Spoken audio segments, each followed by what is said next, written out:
There is no experience of space without time.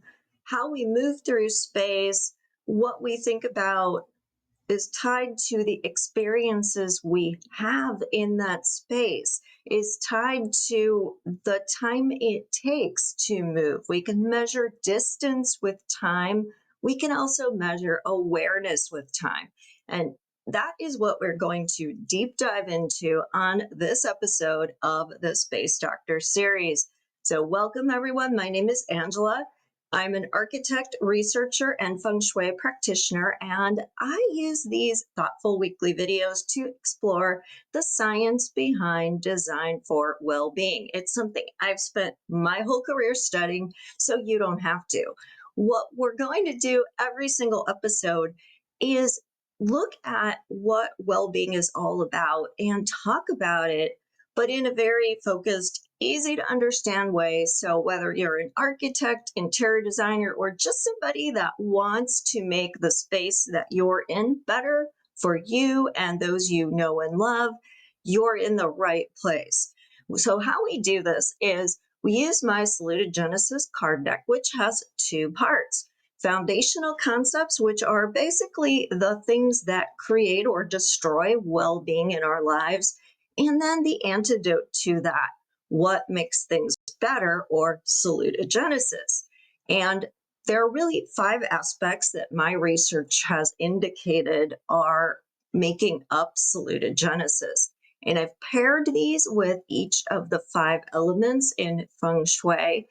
And in each suit, if you will, there's even more theories. So every single episode, I will draw a card from each part of the deck, and we'll talk about how those things relate together. So even if I've drawn a card before, the way I talk about it is going to be different. You're going to learn more. I also think that we get the cards that we're meant to see.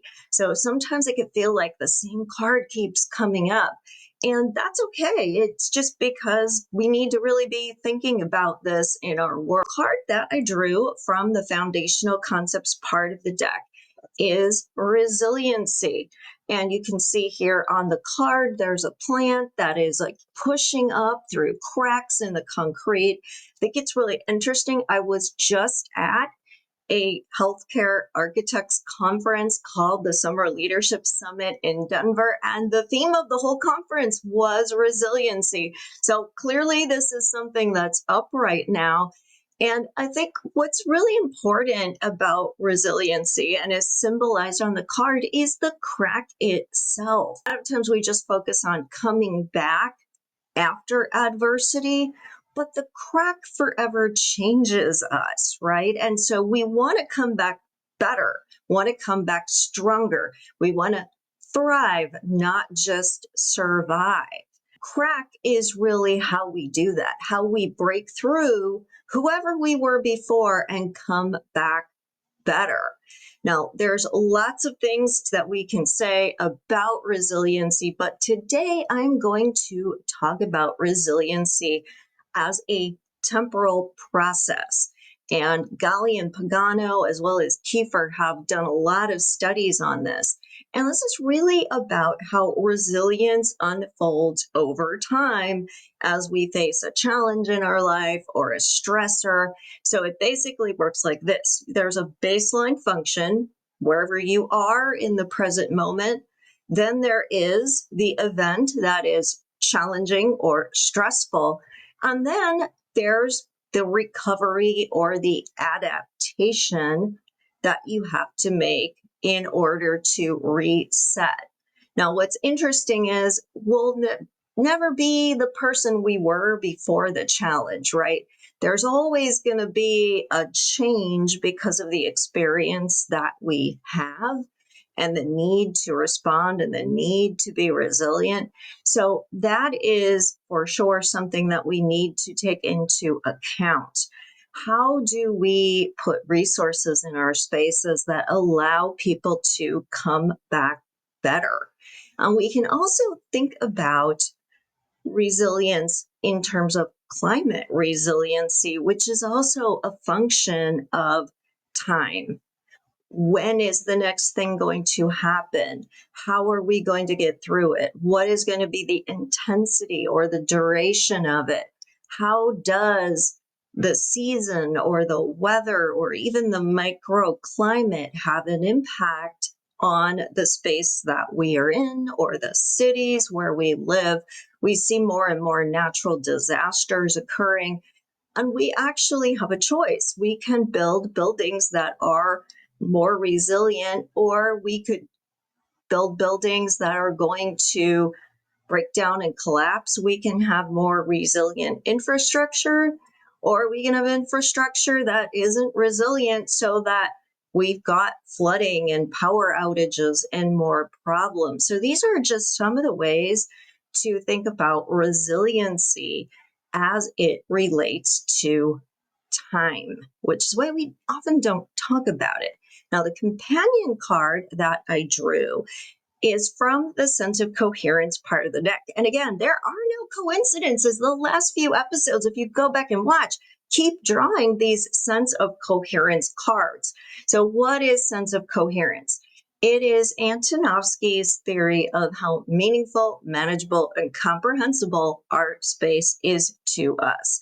In other words, how we process what's going on in our lives and in the spaces that we move through. It's associated with the feng shui element of metal, which is about rationality, logical thought, the mind, applying research, anything like that. So it's kind of interesting to see how that works specifically with resiliency. On the card that I drew from the sense of coherence part of the deck is temporal cues.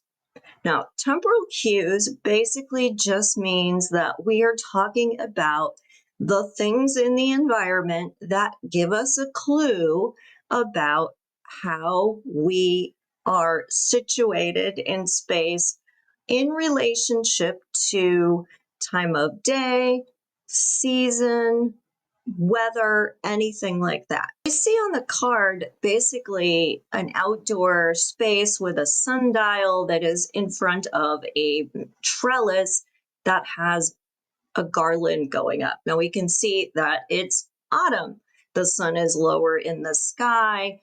The leaves have turned for the season, and that garland represents a connection to nature, unbreakable connections, success, happiness. The sunlight that we see sparkling is expansion, growth energy, rising in new beginnings. So you can see there's still that connection back to resilience. And also the sundial.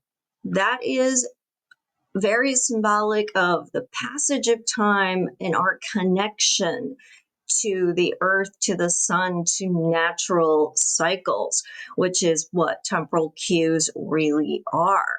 So let's think about how we can begin to understand this in our spaces. So we definitely want to have things like access to the outdoors, windows, things that let us have awareness of what is going on in the natural world, because that is how we understand space and time.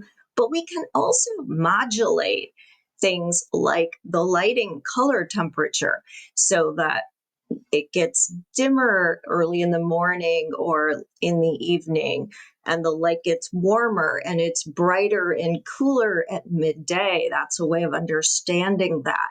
We could have things that sensitize us to maybe changes in humidity or other weather events that can be visuals that we can see.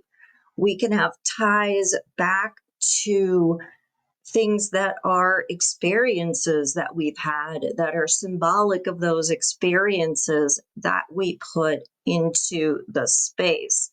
Now, in feng shui, we view time as cyclical, not as linear.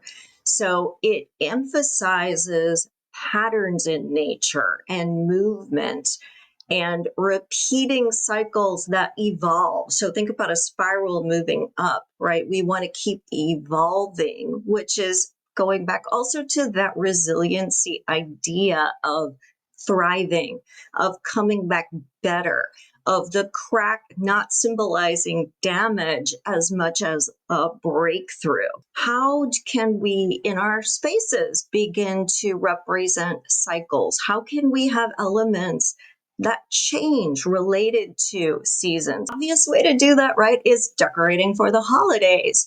In the fall, we put out our pumpkins and our leaves and things like that. We might even have rituals of certain foods we eat. I love my pumpkin pie. Other holidays like Christmas or Easter, 4th of July, right? We've got all of our stuff that we put out. But we also could think about other things related to seasons that could be incorporated into design. So, a lot of ancient peoples who were much more tied to nature and its cycles because they did not have HVAC and artificial lighting to allow them to choose their comfort level. They had to adapt to the seasons, often designed to respond to where the sun was in the sky and how hot it was based on the season of the year. They also used the cycles of nature to help predict time. So there are buildings where certain things align on certain days of the year, or things are meant to have shade cast at certain times of the day, but have sunlight come in at other times of the day or seasons. We certainly know that north facing light is not going to have solar gain and bring a lot of heat into a building. South facing light, you're going to get much more heat into the building. East and west, you're going to have light that comes in very intensely and almost completely horizontal at times at certain times of the day, which is going to have more glare. So that's not a good place to put your computer or your TV, but maybe it is a good space for relaxing, because you're going to have more dynamic shadows and things like that. We can design for seasons based on operable windows, based on wall thicknesses that can absorb heat. Lots of ways that we can think about design that will also respect time.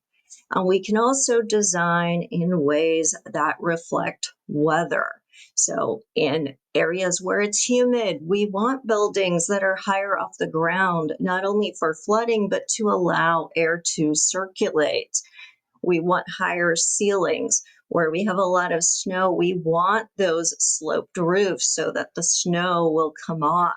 We want to think about wind upload. We want to think about how flexible the structure is and the materials that we are using. We want to think about designing with nature and not against nature.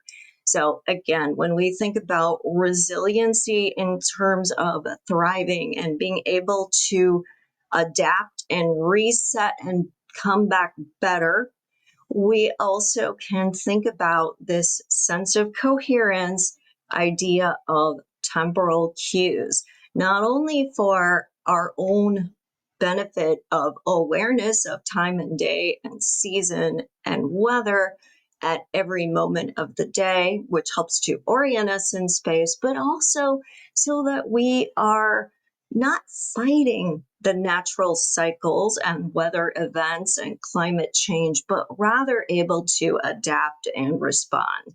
That is true resilience. So thank you so much for listening. If you'd like to learn more, don't forget to subscribe to the channel, to like this video. It is the best way that you can continue to support the work that I'm doing, and definitely leave a comment. I would love to hear what you think, if you've tried any of these strategies, what the results are. So thanks again for being part of the channel, and I will see you next time.